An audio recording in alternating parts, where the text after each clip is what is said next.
पाकला में लिखा है, पहला कुरंतियों उसका 10वां बाब उसकी 31वीं आयत में, बस तुम खाओ या पियो या जो कुछ करो सब खुदा के जलाल के लिए करें। तो आएँ और अपने दिलों को खोलें ताकि जो भी कुछ हम करें वो उसके नाम को जलाल मिलता रहे। हुजूरी में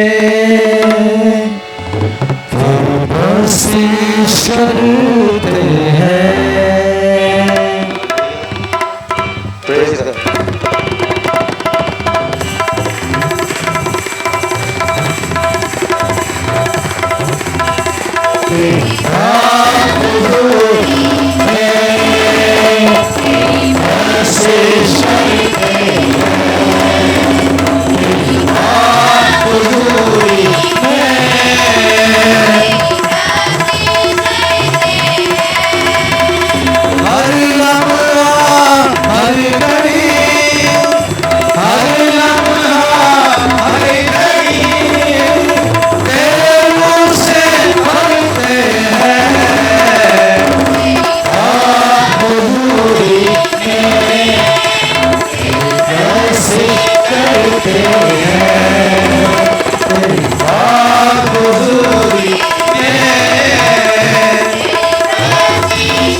दूसरा कुरंथियों उसका 12वां बाब उसकी 9वीं आयत में यूँ लिखा है, मगर उसने मुझसे कहा कि मेरा फ़ज़ल तेरे लिए काफ़ी है, क्योंकि मेरी कुदरत कमज़ोरी में पूरी होती है।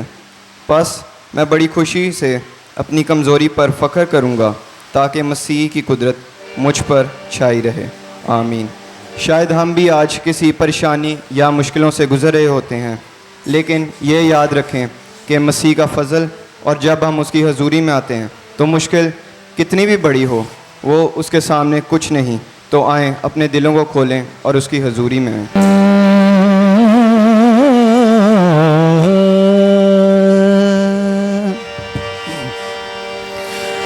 दुनिया ते कोई नहीं जे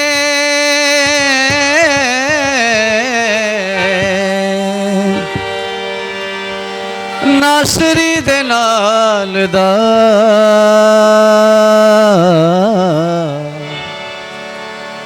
यीशु नासरी दे नाल दा।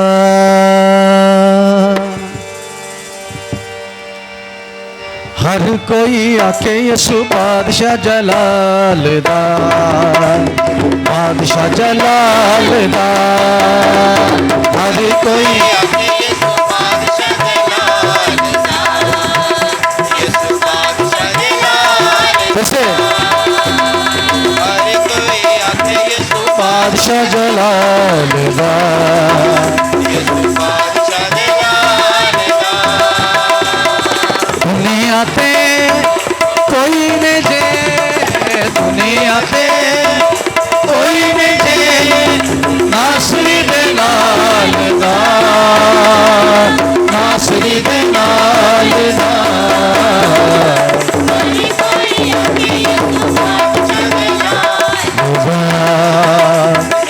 बादशाह दे नाल दा,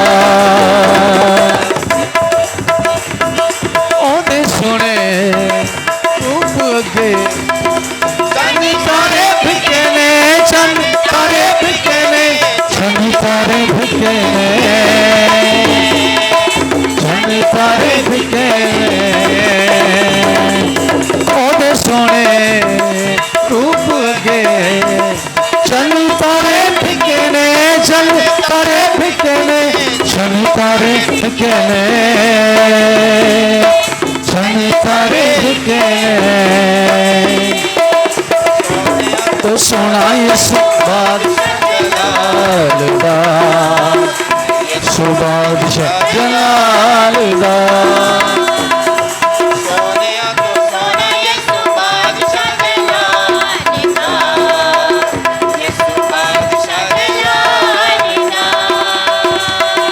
दुनिया ते कोई नहीं जे, दुनिया ते कोई नहीं जे नासरी दे नाल दा, नासरी दे नाल दा।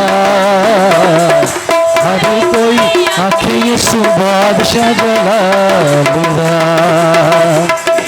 बादशाह जलाल दा, यीशु बादशाह जलाल दा, यीशु बादशाह जलाल दा। मैं भाई बाबर को बुलाऊंगा कि वो आएं और एक छोटी सी दुआ करें कलाम के लिए। आइए हम अपनी सरों को झुकाएंगे, आंखों को बंद करेंगे, खुदावंद के हुजूर में दुआ मांगेंगे। कुदूस कुदूस रब्बुल फ़ाज, नहायती प्यार से भरे पाक खुदा, हम आजिज़ी के साथ आपके हुजूर में आते हैं और आपके नाम को धन्यवाद कहते हैं। और ऐ प्यारे बाप, हम शुक्रगुजारी करते हैं कि इबादत का ये जो प्रसिद्ध का हिस्सा है, इसको आपने अपने जलाल के लिए हमको इस्तेमाल किया। और ऐ प्यारे बाप, अभी वक्त है कि हम आज की आपकी ज़िंदा आवाज़ को सुनने के लिए तैयार हैं।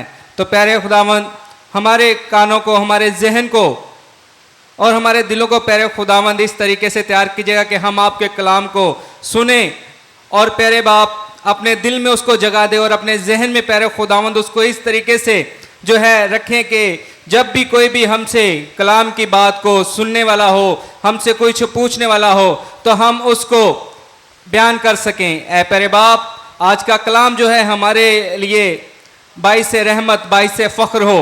और प्यारे बाप, जब हम ये कलाम दूसरों को भी बताने वाले बने, तो प्यारे बाप इससे लोग शफा याब हों, इससे जिंदगियां तब्दील हों। ऐ प्यारे बाप, मैं आपके मसनू को, आपके खादिम को आपके कवि हाथों में देता हूँ। आसमान से प्यारे खुदावंद इनके लिए और ज़्यादा बरकत नाजिल कीजिएगा, ताकि ये इसी तरीके से, इसी जज्बे से ये आपका कलाम जो है हम तक, दूसरों तक और गैर अक़वाम तक इसी तरह से पहुँचाते रहें। ऐ प्यारे बाप, हमें सुनने वाले कान अता कीजिएगा और समझने वाला दिल। ये सब कुछ मांगते आपके प्यारे बेटे मसीह खुदा के जलाल मुकद्दस नाम में, आमीन। तालियों में खुदावंद के खादिम को दावत देता हूँ।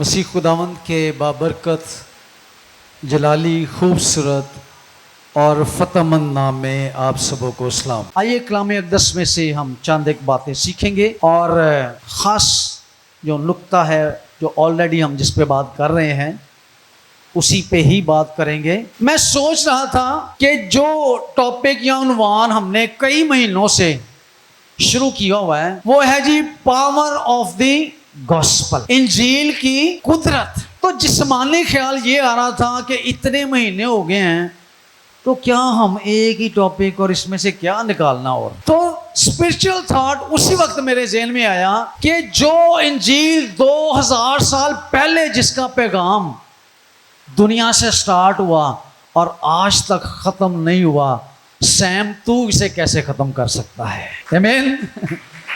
तो मैं तो ख़त्म करने की तरफ जा रहा था, लेकिन इंजील इतनी बड़ी कुदरत है, इतनी बड़ी पावर है कि हज़ारों साल हो चुके हैं, इसकी कुदरत में कोई कमी नहीं आई। तो आइए चंद एक वर्सेस, चंद एक थॉट्स इस सरमन में हम देखेंगे। पहली जो बात है वो ये है जी, the gospel does not just make converts. इंजील जो है, सुना गया है, लोग प्रीचिंग में कहते हैं लोगों को बदलती है। आमीन। मेरे साथ रहेंगे ना तो अच्छा लगेगा, और यूट्यूब पे भी हमारा कुछ सरमन सुनेगा तो लोगों को पता चलेगा कि पादरी कल्ला ही कलाम नहीं सुना रहा, लोग भी सुन रहे थे। आमीन जी। The gospel does not just make converts. क्या मतलब हुआ? इंजील सिर्फ लोगों को तब्दील नहीं करती। एक थॉट सदियों से चला आ रहा है कि लोग कहते हैं कि बाइबल या इंजील बदल गई है, लेकिन खादमों ने यह प्रीच करना शुरू किया कि इंजील नहीं बदली, बाइबल नहीं बदली, बल्कि ये लोगों को बदल कर रखती है। अच्छा, आज पूरी बात सुनिएगा जो मैंने भी रात को सीखी, क्योंकि हम सीखने के अमल से गुजरते हैं। ये मैंने भी आज तक सुना और मैं भी ऐसे कहता था। इसका सेकंड पार्ट हमने शायद नहीं सुना। वो है the gospel does not just make converts. ये पहली बात जो हमें पता है। दूसरी बात है इट सेव्स दोज कन्वर्ट्स। क्या मतलब हुआ? ये जो तब्दील हो जाते हैं ना, उनको बचा लेती है। ये दोहरी बात है। किसी की तब्दीली, ज़ाहरी तब्दीली, या उसकी शिफा, या उसकी तरक्की, या उसकी सेहत, इंजील यहां तक महदूद नहीं है, बल्कि इंजील इंसान को बदलने के साथ साथ उसको अबदी तौर पर बचा लेती है। आमीन। ये पूरी गल है भाई। अगर किसी के गुर्दे ठीक हो जाएं तो वो बचाया ना जाए, यानी गुनाह में मर जाए, तो वो तब्दील तो हुआ है जी, उसकी बॉडी तो चेंज हुई, उसको बीमारी से शिफा तो मिल गई, लेकिन वो अबदी हलाकत से बच ना सका। इंजील इंसान को अबदी हलाकत से, हमेशा की हलाकत से बचाती है। This is the power of gospel. यही इंजील की कुदरत है।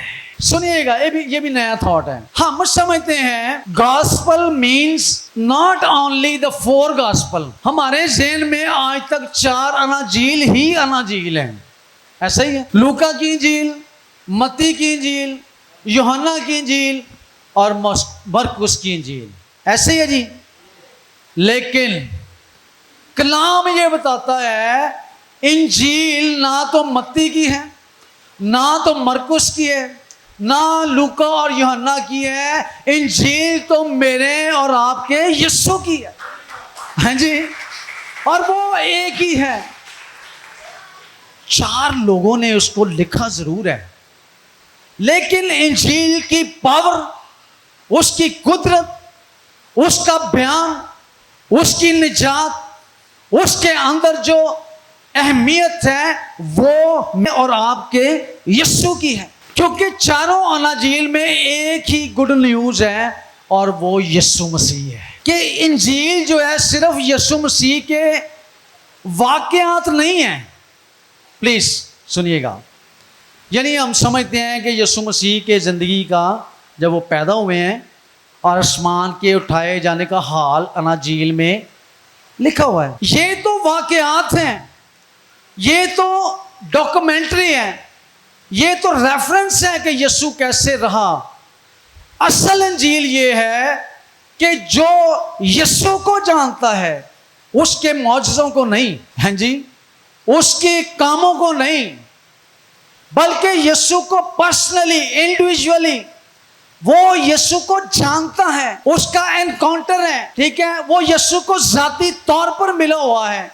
यीशु की निजात का काम उसकी जिंदगी में है, तब जाकर ये पूरी इंजील बनती है और फिर इंजील की कुदरत ईमानदार की जिंदगी में काम करती है।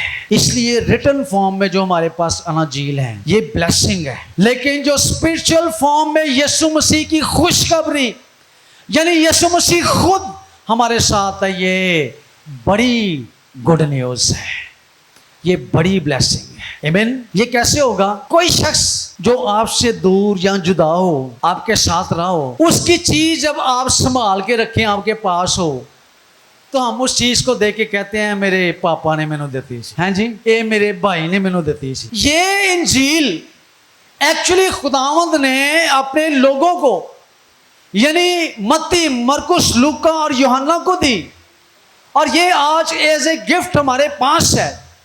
लेकिन यीशु मसीह जो खुद इंजील है, वो लिटरली वर्ड्स, वो 4 इंजीलों की बात नहीं है, बल्कि वो पर्सनैलिटी की बात है, वो उस शख्सियत की बात है जिसकी जिंदगी पर इंजील लिखी गई है, और वो मेरा और आपका यीशु है। आमीन।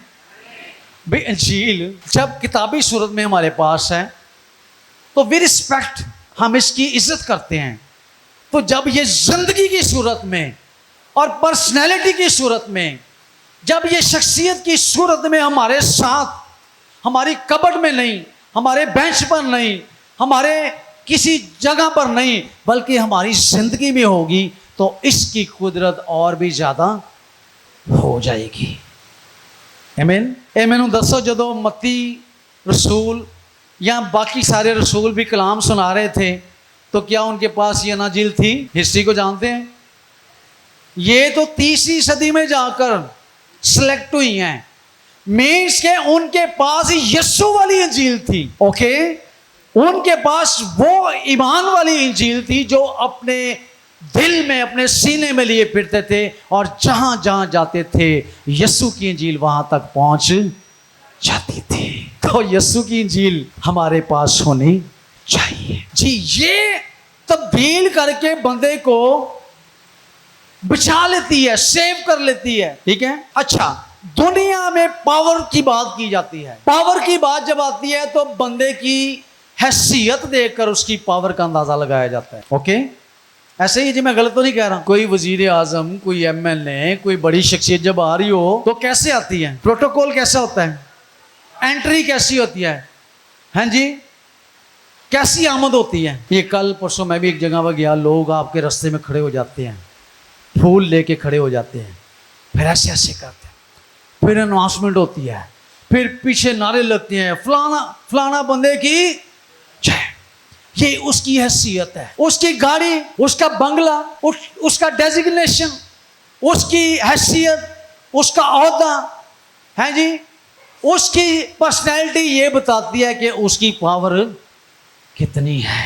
जब ये इंजील की कुदरत वाला जमीन पर आया तो जाहिरी तौर पर तो उसकी कोई ऐसी चीज हमें नजर नहीं आती कि लोग अट्रैक्ट हों। वही लिबास जो यहूदी पहनते थे, वही जिस्म जो आम इंसानों का है, वही एशियन पर्सन, छोटे से घराने में रहने वाला है, लकड़ी का काम करने वाले का बेटा, हैं जी।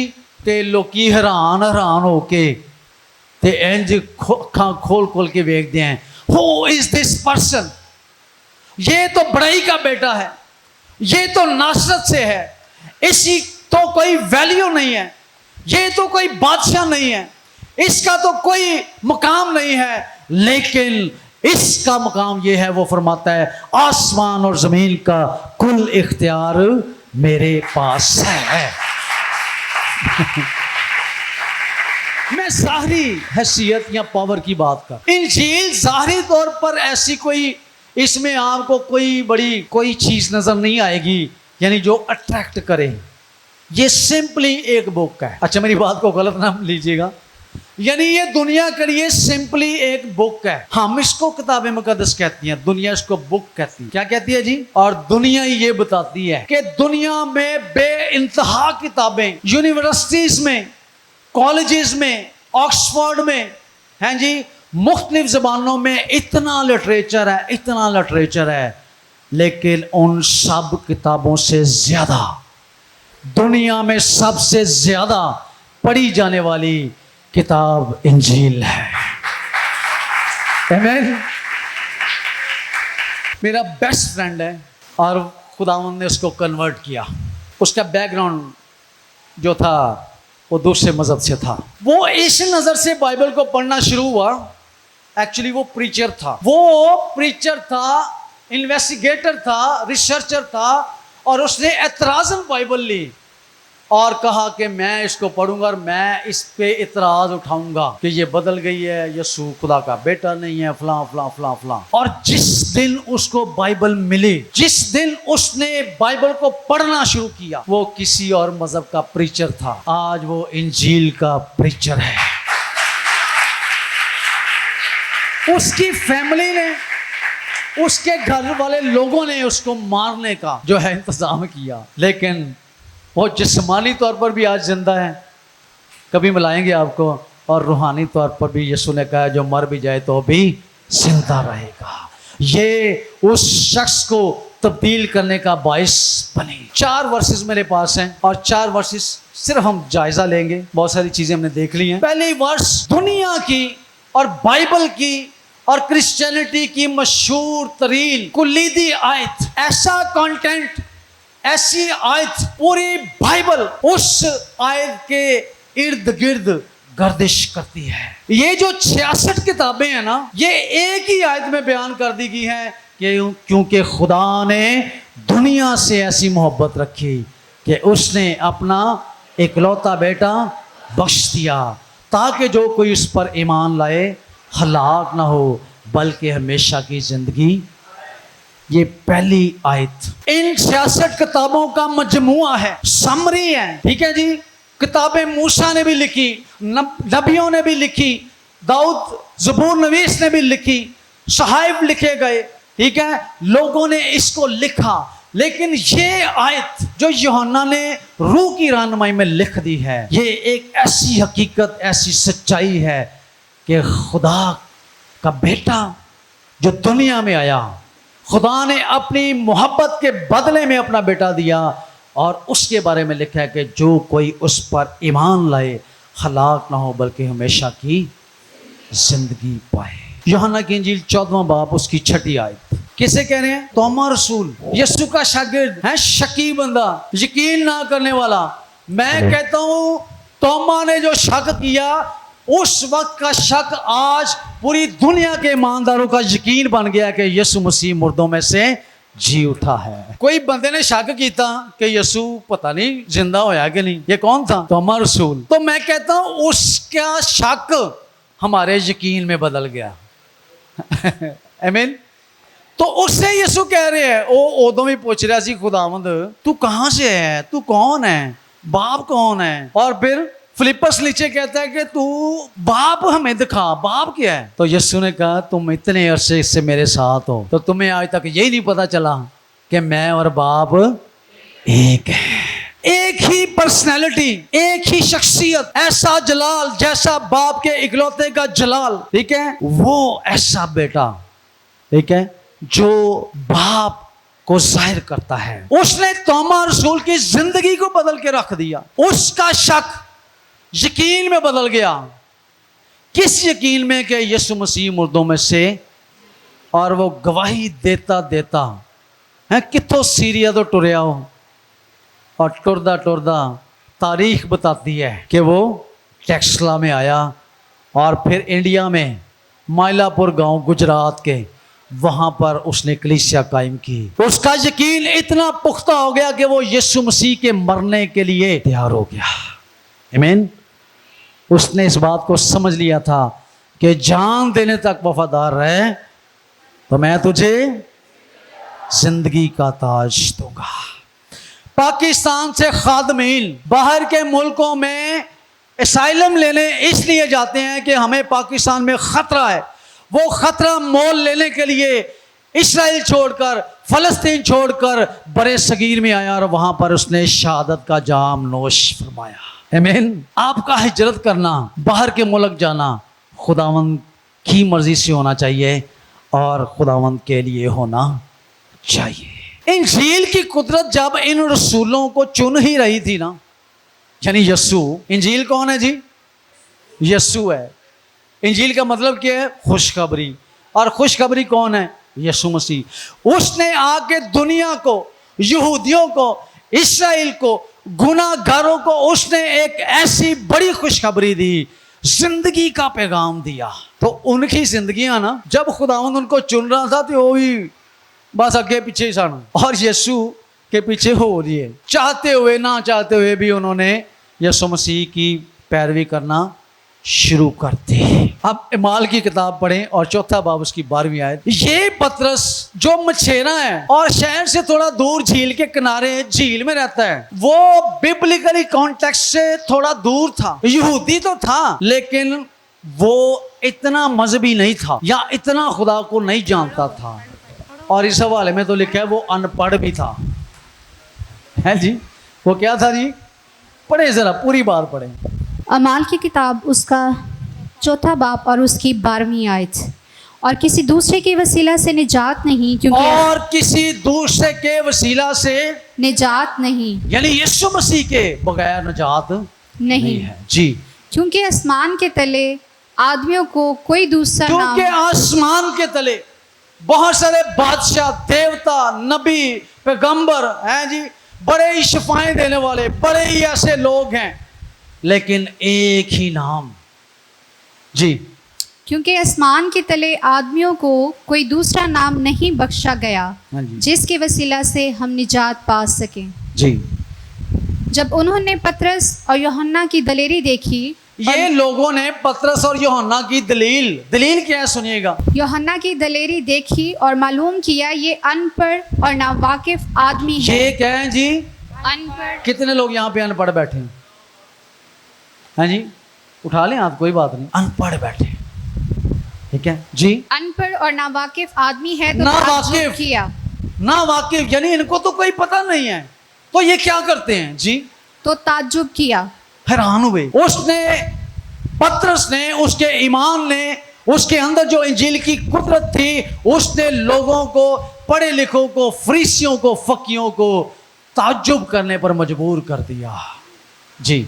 फिर उन्हें पहचाना कि ये यीशु के साथ, ये तो यीशु के साथ रहते थे जी।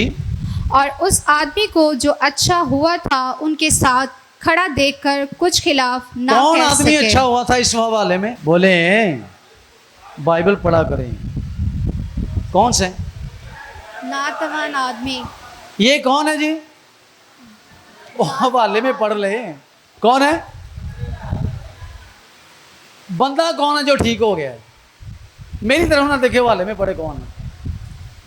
और जिन्हें चल के कदी नहीं सी वेख्या एक लंगड़ा है, ओनू वेख के शागिर्दा ने, पतरस ने की आख्या उठ खड़ा हो जाइए है, अच्छा, हैरान कौन बात उनके लिए ये थी कि वो जैसे ये हमारा गेट है, वो लंगड़ा जितनी भी उसकी उम्र हो चुकी थी सालों से उस जगह पर बैठा भीख मांगता था, और लंगड़ा था।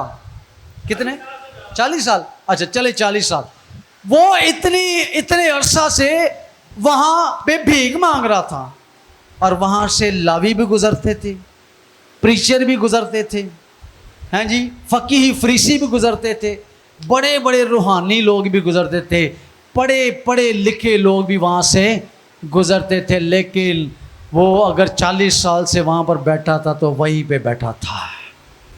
जब इंजील की कुदरत के मानने वाले वहाँ से गुजरे, यानी पतरस और यूहन्ना जब वहाँ से गुजरे, दिखने में आम है, लोगों को पता है अनपढ़ हैं, ये तो मछेरे हैं, ये तो वाकिफ भी नहीं है, इन्होंने तो कभी मीटिंग भी नहीं चलाई, ये तो कभी कलाम भी नहीं सुना सकते। पावर ऑफ द गॉस्पल, जब इंजील की कुदरत ने काम किया तो उसी पतरस ने उसको कहा कि उठ, यीशु मसीह नासरी के नाम से चल और फिर। एक हैरत की बात है, आज कुछ खुद साख्ता हीलर जो हैं वो लोगों को जबरदस्ती ठांदे ने।